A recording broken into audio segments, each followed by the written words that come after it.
विद्यार्थी मित्रांनो, सह्याद्री ट्युटोरियल्स मध्ये तुमचं स्वागत आहे. 20च्या आसपास प्रश्न आणि 30 पेक्षा जास्त मार्क. मी असा जो व्हिडिओ अपलोड केलाय, तुम्ही बघितला असणारच आहे तो लक्षात घ्या. तुम्ही बघितलेला असेलच तो व्हिडिओ. त्यातलाच एक प्रश्न आहे व्ही-बी-टी.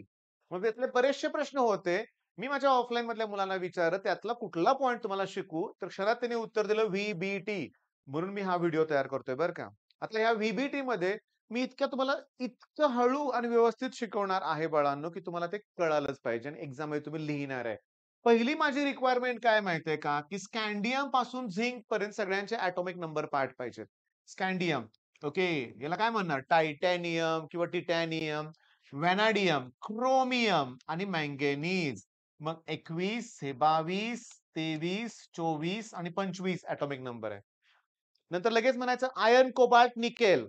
आयर्न, कोबाल्ट आणि निकेल म्हणजे किती झाले? 27 आणि 28. मग कॉपर आहे 29 आणि झिंक किती? 30. लगेच तुम्ही याचं इलेक्ट्रॉनिक कॉन्फिगरेशन लिहायचं. खूप सोपं आहे. आर्गॉन त्यातच 18 इलेक्ट्रॉन. 4s2 झाले की 20 इलेक्ट्रॉन. आहेत किती त्याच्याकडे? 21. म्हणजे मग इथं 3d1 येणार. मग ते खाली 3d2, 3d सगळं असं येणार आणि क्रोमियमला असं मिळणार आहे आर्गॉन 24 आहे ना, म्हणजे 3d4. हां. आता D orbital is most stable असते केव्हा ती हाल्फ फील्ड असते तेव्हा. डी मध्ये 10 इलेक्ट्रॉन असतात. हे सगळं व्ही मध्ये लागणार आहे मला. डी ऑर्बिटल मध्ये 10 इलेक्ट्रॉन असतात. ह्याच्यावर सध्या 4 इलेक्ट्रॉन आहेत. मग 1 इलेक्ट्रॉन इकडे शिफ्ट झाला की हा स्टेबल होतोय. मग स्टॅबिलिटीसाठी याचं कॉन्फिगरेशन चेंज होतंय. हे एक्सपेक्टेड आहे. ऑब्झर्व्ड वेगळं येणार. Abnormal electronic configuration. क्रोमियम, कॉपरला सेम तसंच होणार. 29 नंबर आहे ना. 29 म्हणल्यावर 3d9 येणार ना बाळांनो आणि 4s2. D orbital is most stable when it is completely filled. मग सांगा डी ऑर्बिटल मध्ये किती इलेक्ट्रॉन? 10 इलेक्ट्रॉन. सध्या 9 आहेत. मग 1 इलेक्ट्रॉन इकडे शिफ्ट होतो. 4s2 च्या ऐवजी 4s1 झाला स्टेबल तो. मग कॉपर आणि क्रोमियम याचं इलेक्ट्रॉनिक कॉन्फिगरेशन 2 आहेत. एक्सपेक्टेड वेगळं आहे, ऑब्झर्व्ड वेगळं आहे. बरं, स्कँडियम टू झिंक ही नावं तुमच्या लक्षात येतील. त्यातलं हे नाव कुठलं आहे रे? कोबाल्ट. ॲटॉमिक नंबर किती आहे? 27. म्हणजे कॉन्फिगरेशन काय येणार? आर्गॉन. डी मध्ये किती इलेक्ट्रॉन? 7.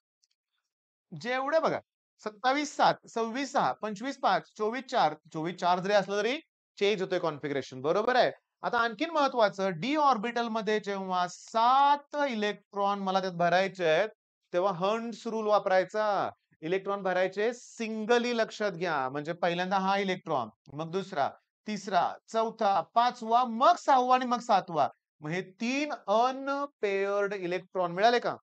पण समजा मी तुम्हाला असं म्हणलं, की कोबाल्ट प्लस म्हणलं, तर याचा अर्थ 1 इलेक्ट्रॉन दिला. मग हा इथे येणारच नाही. बरोबर ना? नाही बाळांनो, इथला कट करू नका. हंट्स रूल वापरा. 1 इलेक्ट्रॉन कमी म्हणल्यावर 3d6 होईल. समजा, समजा, समजा बरं का. आता ते तसं एक्झाम्पल अधून-मधून घ्यायला नको लक्षात घ्या किंवा जेव्हा प्लस म्हणतो तेव्हा एस मधला इलेक्ट्रॉन जातोय. पण थांबा. मेन पॉइंट काय? स्कँडियम टू झिंक याच्यावर तुम्हाला प्रश्न विचारला जाऊ शकतो. स्टॅबिलिटीचा प्रश्न विचारला जाऊ शकतो. कलरचा प्रश्न विचारला जाऊ शकतो. स्पिन ओन्ली मॅग्नेटिक डायपोल मोमेंटचा. N into bracket n plus 2 root मध्ये इमिजिएटली ते सुद्धा बघायचं आहे. मग चला आता व्हीबीटीला सुरुवात करूया आपण. नीट लक्ष द्या. लो स्पिन कॉम्प्लेक्स बघा मी एक-एक गोष्ट व्यवस्थित एक्सप्लेन करतोय. लो स्पिन कॉम्प्लेक्स म्हणजे तुम्हाला सांगू का हा जो लिगँड आहे ना अमाइन त्याला अमीन पण म्हणतात. हेक्सा अमीन आहे ते. स्ट्रॉंग आहे. मग तो काय करतो माहिती का? थांबा 1 मिनिट. नीट लक्ष द्या. याचा पहिला विचार करा. कोबाल्ट 3+ मी लिहून दाखवतोय. लक्ष द्या. बघा. कोबाल्ट NH3 6 टाइम्स आणि 3+.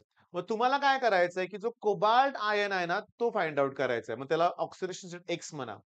अमोनिया 6 आहेत, पण ते न्यूट्रल लिगँड आहेत. मग न्यूट्रल लिगँडची 4 नावं सांगा. एक तर अमीन म्हणजे अमाइन. अमोनिया म्हणूया आपण. नंतर कोण आहे? वॉटर आहे. नंतर कोण आहे? कार्बन CO आहे. नंतर इथिलीन डायअमाइन. 4 लिगँड न्यूट्रल आहेत बरं का. आणि that equals to total charge तो आहे +3. त्यामुळं Xची व्हॅल्यू +3 आली आणि तुम्हाला CO3+ मिळाला. पण हे डायरेक्ट होऊ शकतं. हा जर न्यूट्रल असेल, तर इथला जो चार्ज आहे तो कोबाल्टचा असणार आहे.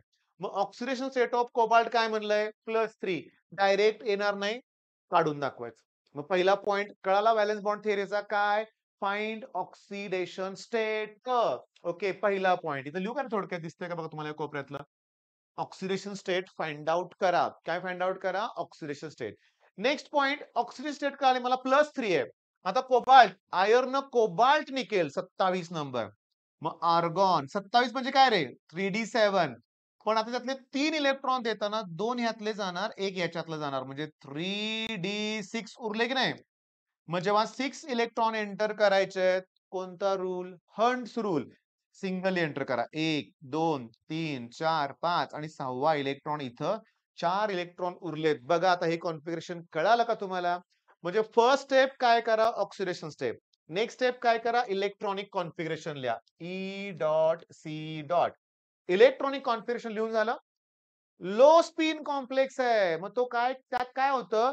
हे इलेक्ट्रॉन इकडं पुश होऊन त्यांची बॉन्ड तयार होते. Complex is a low spin, so pairing of electron will take place before hybridization. Low spin ओळखा. हे लो स्पिनचं एक्झाम्पल आहे, हे लक्षात ठेवा. एमसीक्यू येऊ शकते. Which of the following is a low spin complex म्हणून. ओके, आता बघा. आता सगळ्यात महत्वाचं हे झालं तुमचं.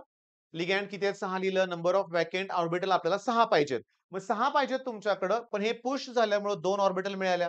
म्हणजे डी ऑर्बिटल 2 मिळाल्या, एस ऑर्बिटल 1 मिळाले, पी ऑर्बिटल 3. मग D2sp3. D2sp3 हे हायब्रिडायझेशन आहे. कुठं तर लिहिलं असणारच आहे त्यांनी. D2sp3. मग काय होतंय? 6 ऑर्बिटल मध्ये कुठले अवेलेबल आहेत? 2 डी ऑर्बिटल आहेत, 1 एस ऑर्बिटल आहे, 3 पी ऑर्बिटल आहेत. म्हणजे सांगा ना कोणते ऑर्बिटल अवेलेबल आहेत ते. त्याचं हायब्रिडायझेशन दाखवा. दीज ऑर्बिटल गेट्स हायब्रिडाइज्ड म्हणा, बास. ठीक आहे. नंतर लिहा, हे जे इलेक्ट्रॉन आहेत वेगळ्या कलरनं दाखवलेत. वेगळा कलर वापरू नका. पेन्सिलनं काढा नाहीतर पेनानं काढा आणि इथं हायब्रिडायझेशन दाखवा. आता सगळ्यात महत्वाचं एमसीक्यू साठी लक्षात ठेवायचं आहे, हे D2sp3 म्हणजे हे ऑक्टाहायड्रल कॉम्प्लेक्स आहे. कसला कॉम्प्लेक्स आहे? ऑक्टाहायड्रल.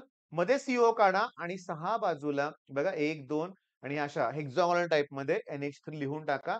इथं 3+ लिहा, ही त्याची जॉमेट्री आहे. सगळ्यात महत्वाचं, एकही इलेक्ट्रॉन इथं सिंगल नाहीये, म्हणजे हा कलरलेस आहे. दुसरी महत्वाची गोष्ट, डायमॅग्नेटिक आहे. N इक्वल टू 0 ना, लिहिलंय का? डायमॅग्नेटिक. मग मला सांगा, हे जो कॉम्प्लेक्स आहे तो लो स्पिन आहे, CONH36, पुन्हा डायमॅग्नेटिक आहे. 3 मार्काला येणार हा प्रश्न. तेव्हा लिहायचं काय?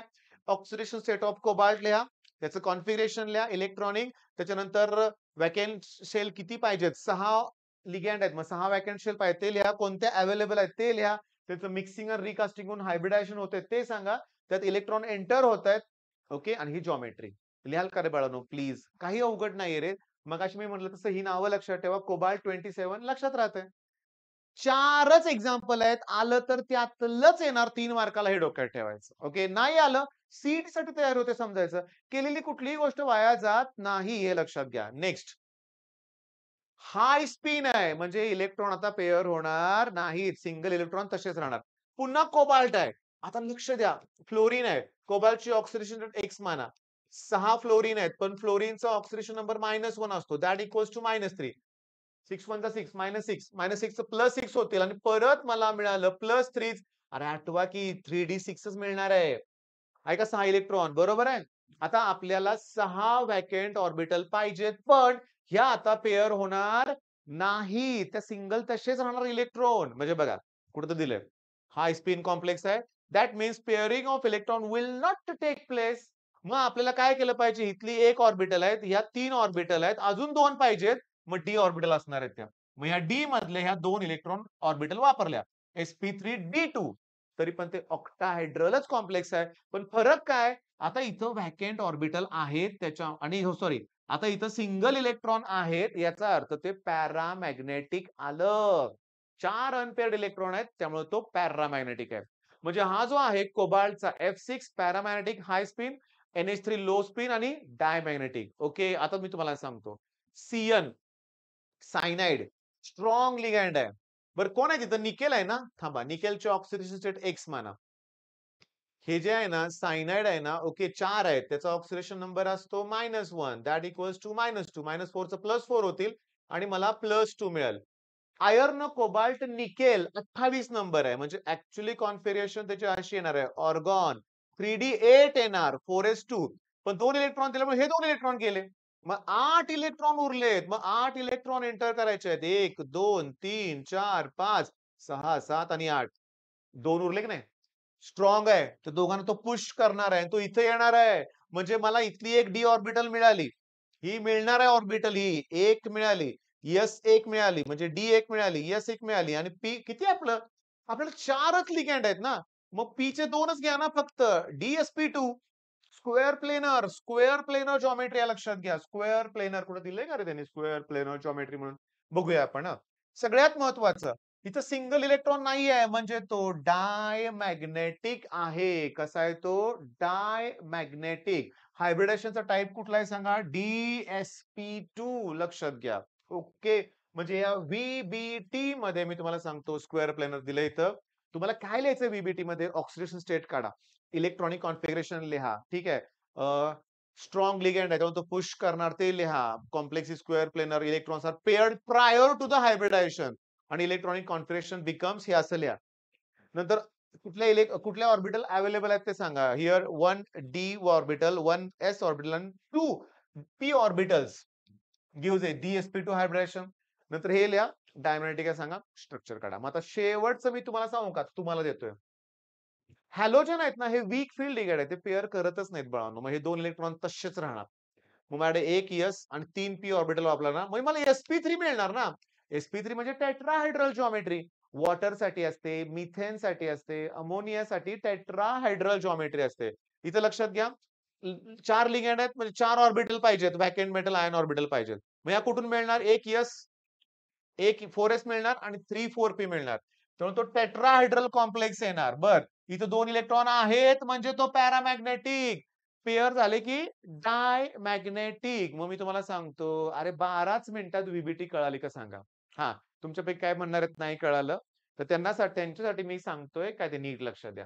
ज्यांना व्हीबीटी कळालेलं नाही आहे ना अजून, त्यांनी पहिली गोष्ट काय करा, की स्कँडियम पासून झिंक पर्यंत पहिल्यांदा इलेक्ट्रॉनिक कॉन्फिगरेशन करा.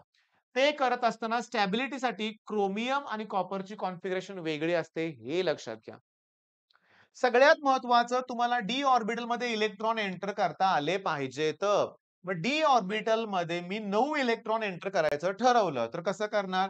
1, 2, 3, 4, 5 पहिल्यांदा सिंगल भरायचे. मग 6, 7, 8 आणि 9 हा एकटाच आहे. मग n इक्वल्स टू किती आलं? 1. तुम्ही ऑब्झर्व्ह केलं का? व्हॅलेन्स बॉन्ड थिअरीमध्ये एक तर 2 इलेक्ट्रॉन असतील, नाहीतर 4 असणार आहेत. पेअर करण्यासाठी. ओके, आलं का लक्षात तुमच्या? बरं हे पण एक्झाम्पल येऊ शकतं. सिंगल इलेक्ट्रॉन म्हणजे n ची व्हॅल्यू मग काढा की spin only magnetic dipole moment n into bracket n plus 2. आता n ची व्हॅल्यू 1 आहे. 1 प्लस 2 3 मग इथं रूट 3 आलं. आता 3d6 असतं तर 5 नंतर बघा 3d6 मगाशी होतं एका ठिकाणी. मग 1, 2, 3, 4, 5 6वा इलेक्ट्रॉन इथं. n इक्वल्स टू 4 आलं का सिंगल इलेक्ट्रॉन. मग रूट मध्ये 4 इंटू 6 कुठून आलं कळालं का? n into bracket n plus 2 4 plus 2 6 24 मग ते स्क्वेअर रूट काढा. आणि याचं युनिट सांगू का? फिजिक्सचा अभ्यास आत्ताच झालाय आपला. बोहोर्स मॅग्नेटोन हे त्याचं युनिट आहे. आलं का ध्यानात? हे त्याचं युनिट आहे. ते समजून घ्या बाळांनो. काहीही अवघड नाहीये व्हॅलेन्स बॉन्ड थिअरी. रात्री उशिरा एवढा व्हिडिओ अपलोड करतोय मी. तुम्ही करायला नक्की व्हॅलेन्स बॉन्ड थिअरी. आणि त्याच्यानंतर मला तुम्ही सांगा ते पॉइंट्स मला घ्यायचेत. ते बघा तुम्ही कमेंटमध्ये सांगा मला काय घेतलं पाहिजे तुमचं, कुठलं तुम्हाला लवकर समजत नाहीये. ते शिकवतो तुम्हाला मी. पण ते मला योग्य वाटलं तर म्हणजे परीक्षा देण्याचे चान्सेस जास्त असले तर. व्हॅलेन्स बॉन्ड थिअरी आत्ता गेल्या वर्षी आलंय म्हणलं परत येऊ शकतं. बरं येणार म्हणजे कुठलं एक्झाम? हेल किंवा हे येणार किंवा हे. या 4 पैकीच एक एक्झाम्पल परीक्षेत आलं तर येणार. या 4 पैकीच सीईटीत प्रश्न विचारणार. मी तुम्हाला सांगू का स्कोर बुस्टर ओपन करून बघा नंतर, आता राहू दे. ह्या 4 शिवाय प्रश्न नाहीयेत. सीईटी साठी मी तुम्हाला सांगतो क्लिअरली टेक्स्टबुक नवीन अपलोड झालेलं जे अपलोड म्हणतो नवीन जे झालेलं आहे त्यातलेच प्रश्न घ्या. मागचे जर तुम्ही फार जुने प्रश्न जर बघायला लागला त्यातले प्रश्न आता येत नाहीयेत ही रियालिटी लक्षात ठेवा. चला करा अभ्यास. All the best.